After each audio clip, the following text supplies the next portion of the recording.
I'm Sarino Junel, 21 years old, from ISAT. Ang course ko is Bachelor of Science Computer Science.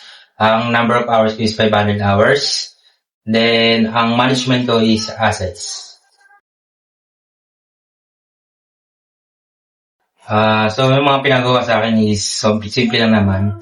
Yung sa description, sa prices, pagbabago ng functionality ng program, ang marami pang iba. At saka makakatulong pala sa akin to sa future na trabaho kasi pwede siya malagay sa resume, enhancement na rin para sa skills ko, then knowledge.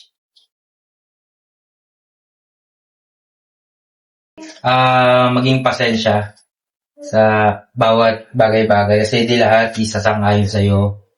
May kailangan habulin, may kailangan pasa, pero kaya naman. So, maladala ko to kasi matatrain ko yung sarili ko para sa future ko. Sana magtagal pa. Sana dumami pa mag-OJT rito. And good luck. Good luck sa inyo. Pagbutihin nyo. Gawin nyo lahat ng sinasabi ni Sir James. Kung ayaw nyong masapulan.